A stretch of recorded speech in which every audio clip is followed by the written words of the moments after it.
June, honey, I got a song I wrote just especially for you. I want to sing for just for you. What is it? It's called Hey Good Looking. Oh. Ladies and gentlemen, tonight I invite you into a story drenched in silence, shrouded in loneliness, and buried for half a century.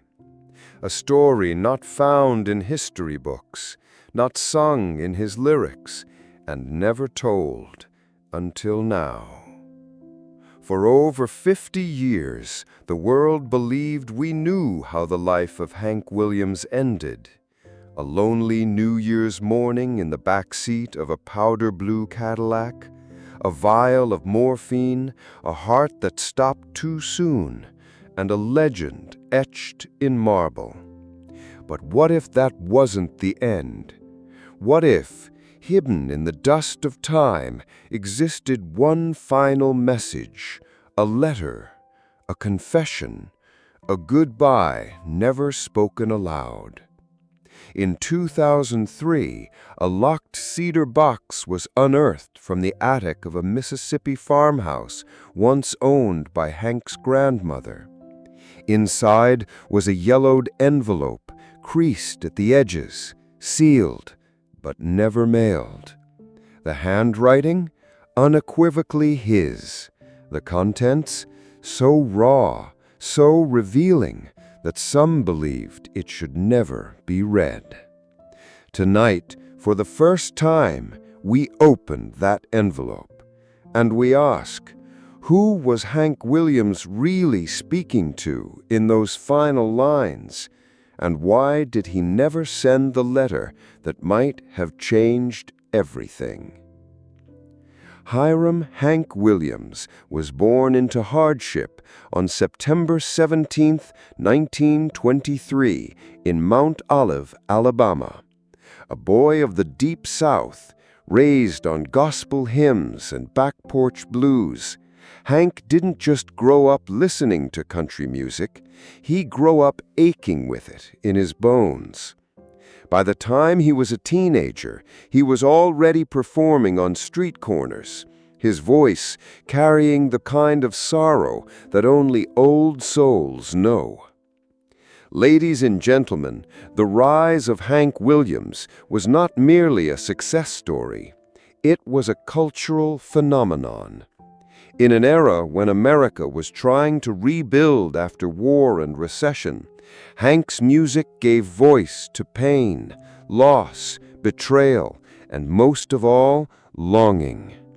His breakout hit, Move It On Over, in 1947, announced his arrival, but it was lovesick blues that truly made him a household name. When he sang on the Grand Ole Opry stage in 1949, the crowd called him back for 6 encores. 6. To millions, Hank Williams was more than a performer. He was the broken heart of the South. His songs didn't just top the charts, they stitched themselves into people's lives. Tracks like Cold, Cold Heart, Your Cheating Heart, and I'm So Lonesome I Could Cry weren't just music, they were confessions set to melody. Behind that white Stedham hat and crooked grin was a man idolized, envied, and misunderstood. He moved like a star, sang like a prophet, and drank like a man running from something he couldn't name. But in the public eye, he was golden. A country boy turned king, a romantic, a rebel, a genius. His name lit up marquees across the country. People lined up in the rain just to hear his voice echo across the rafters of small-town theaters. At home, the image was different, but the public didn't see that part. They didn't see the tremors in his hands, the nights passed out in dressing rooms, the arguments behind stage doors. They saw the smile, the swagger, the voice that could make grown men cry. To them, Hank Williams was untouchable. Even his turbulent marriage to Audrey Williams only added to his mystique. Audrey, sharp, ambitious, complicated, was his partner in both music and misery. Together, they painted the illusion of a country power couple with their duets, their photo ops, their charm. But few knew how much they screamed when the microphones were off. Fewer still knew how often she packed her bags, only to return. And only the closest ever saw the tears Hank cried over their fractured love. Ladies and gentlemen, by 1952, Hank Williams was 29 years old. He had sold millions of records. He had shaped the entire sound of a genre. He was considered by many to be the father of modern country music. And yet, he was falling apart. His back, injured as a child, left him in chronic pain. That pain fed a habit. Alcohol first, then morphine. His body grew weaker. His voice, at times, trembled. He missed gigs. The Opry dismissed him. Fans turned restless. The star who once seemed invincible was now collapsing under the weight of his own myth. But here's what no one saw. Beneath the ruins of fame, beneath the pills and whiskey, beneath the blurred lights and hotel rooms, Hank Williams was still writing, still thinking, still hurting, still hoping someone, Audrey, his son Hank Jr., maybe God, might one day understand. And it is in that space of quiet desperation that this story takes root. Ladies and gentlemen, the life of Hank Williams was never lived quietly, not on stage, not in love, and certainly not in heartbreak. At the center of his emotional storm was a woman, Audrey Mae Shepard Williams. She wasn't just his wife. She was his duet partner, his business manager, his sharpest critic, and perhaps his greatest regret. Their love burned hot, but rarely warm. From the moment they married in 1944, the fuse was lit. Audrey was ambitious, fiercely opinionated, and unafraid to challenge Hank's growing ego. She believed she had a voice worthy of the spotlight, and so did Hank, at first, but the public didn't. Their duets, while charming in concept, were often met with groans from producers. When her vocals faltered on live radio, Hank would wince.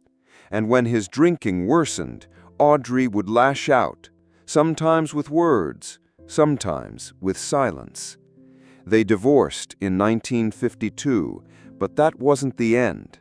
Like two storm systems drawn together by chaos, they kept circling each other. Accusations, apologies, reconciliations. At times she visited him in hotel rooms, even after their separation. At other times, she wouldn't answer his calls. Some nights Hank wrote her letters that were never mailed. Other nights, he sang her name in drunken sorrow to no one in particular. And always, watching from the sidelines, was their little boy, Randall Hank Williams, Jr. He was just 3 when his father died, but even toddlers can sense when love has curdled in the air. By late 1952, Hank was slipping, not just in the public eye, but inside his own mind. The Grand Ole Opry had let him go due to missed performances and erratic behavior. He was banned from many stages, reduced to playing small venues where the audiences came as much to see a wreck as they did a star. The man who once brought crowds to tears now sometimes slurred through sets, stumbling between verses. Still, he kept writing. In between hotel rooms and bar fights, Hank scribbled lyrics on napkins, poems on prescription bags, and journal entries in margins of old books. Friends reported that he often muttered to himself, talking to people who weren't there. Audrey, his son, his long-dead father. He'd laugh 1 minute, sob the next. One close friend, country singer Ray Price, later said, "You never really knew where Hank was, even when he was sitting right in front of you." But even as he unraveled, something within him was trying to make peace. He began asking questions no one wanted to answer. Was Audrey seeing someone else? Would she ever forgive him? Did his son even know who he was? On one particularly quiet December evening, less than a week before his final journey north, Hank confided in his driver that he had something he needed to finish. He disappeared into his hotel room with a bottle of bourbon, a Bible, and a fountain pen.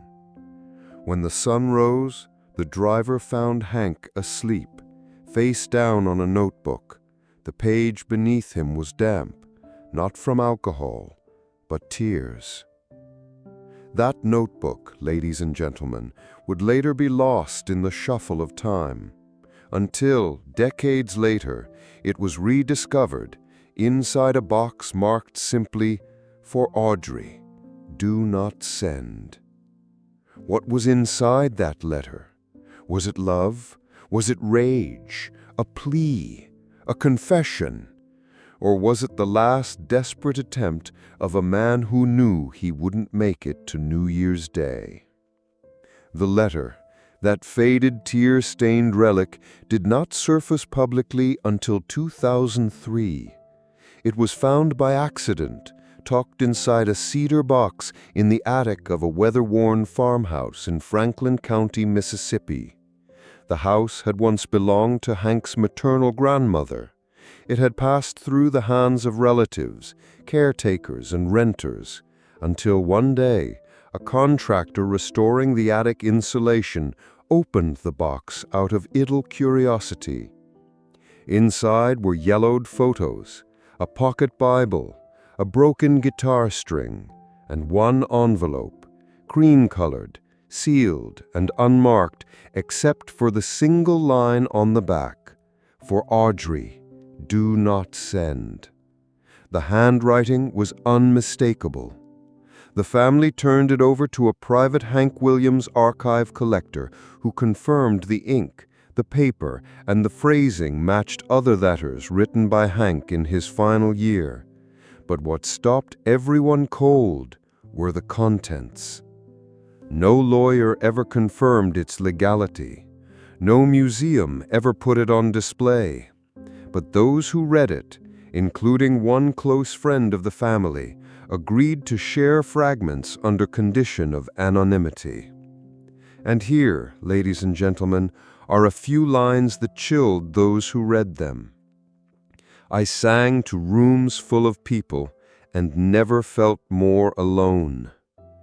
If I could go back, I'd trade the Opry, the hits, the lights, just to have one quiet supper with you and our boy. I was born with pain in my spine and a hole in my soul. You tried to fill it, I only ever poured more out. If this is the last thing I ever write, I hope you know I never stopped loving you, not for a second, not even when I was mean or drunk or gone." The letter wasn't an apology wrapped in flowers. It was raw. It was bitter in places. He wrote of jealousy, of feeling discarded, of hearing rumors about Audrey and another man.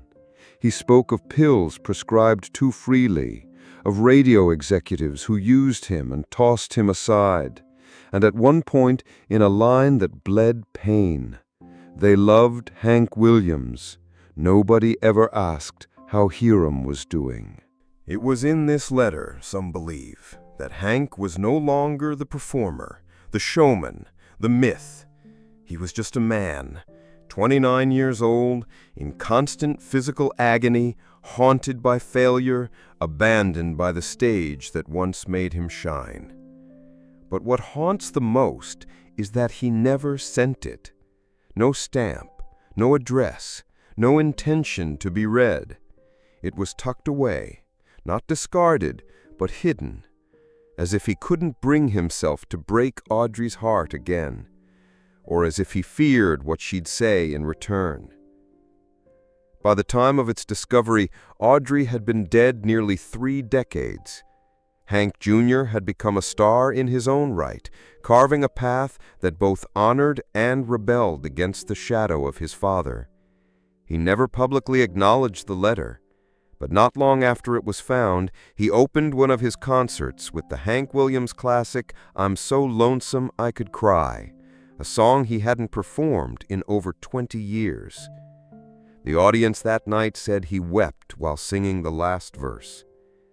And ladies and gentlemen, that's when the story stopped being legend and started being human. Ladies and gentlemen, sometimes closure doesn't come in the form of an answer. Sometimes it comes as a letter never sent, found too late, read in silence, and understood only by the broken heart it was meant for. In the years following the letter's discovery, no official statement was ever released by Hank Williams Jr. No interviews, no comments. Just a quiet shift in the way he spoke of his father. Less anger, more gravity. But something changed. Those close to him noted that Hank Jr., once defiant about his father's legacy, began to include more of Hank Sr.'s songs in his set lists. He re-recorded Alone and Forsaken with a stripped-down arrangement. During a live radio performance, he introduced Lost Highway with an uncharacteristic pause. Then, barely above a whisper, he said, "This one's for the old man. He was hurtin'. I get that now." That same year, Hank Jr. and his own son, Hank III, appeared together on stage for the first time in years. 3 generations, 1 stage. No fanfare, no speeches, just a single aching duet of "I Saw the Light." And while the letter itself remained in private hands, its existence became known among the country music elite, whispered about backstage at the Opry, studied by music historians, and mourned quietly by those who once called Hank a friend. An old bandmate, Don Helms, once said in a later interview, "Hank didn't die in that Cadillac. He'd been dying for years. That letter, that was his last honest breath." But perhaps the most heart-wrenching detail of all came from someone unexpected, Audrey's niece, who had cared for her in her final years. She recalled one night, just weeks before Audrey passed, when she found her sitting alone, staring at an old photo of Hank. Tears in her eyes, Audrey whispered, "He never stopped writing me. I just stopped opening the letters." Ladies and gentlemen, this story does not end with redemption. There were no grand reconciliations, no hugs in the rain, no final embraces. But in that unsent letter, in those trembling, uneven lines, Hank Williams gave us something more powerful than closure. He gave us truth. A truth too fragile to send, too personal to share, but too human to bury forever. And maybe, just maybe, that's the only kind of forgiveness some people ever get. Ladies and gentlemen, what do we do with words that arrive too late? What happens to the apologies never spoken, the pain never explained, the love buried under pride and silence? Hank Williams lived fast, sang harder, and died before his 30th birthday. To the world, he left behind hits. To his family, he left behind questions. But to Audrey, and perhaps to himself, he left behind a letter. Not a polished farewell, but a fractured cry from a man who had run out of time. If he had mailed it, would it have changed anything? Would Audrey have forgiven him? Would Hank Jr. have grown up knowing his father didn't leave out of neglect, but out of heartbreak? Or was that letter never meant to be read? Was it his confession to the silence, to God, to the guilt that had followed him longer than any spotlight ever did? Dear viewers, we all carry unsent letters. Maybe not on paper, maybe not in ink, but in memory, in regret, in the weight of things we wish we'd said. If you had one last chance to write to someone you hurt, someone you loved, someone you lost, would you write it? And more importantly, would you send it? Ladies and gentlemen, the story of Hank Williams is not just a tale of fame, addiction, and heartbreak. It's a mirror held up to our own unfinished conversations, our own quiet regrets. A letter found 50 years too late still echoes, doesn't it? Thank you for listening. Thank you for remembering. And somewhere out there, if that voice is still singing in the dark, we hear you now, Hank. We hear you.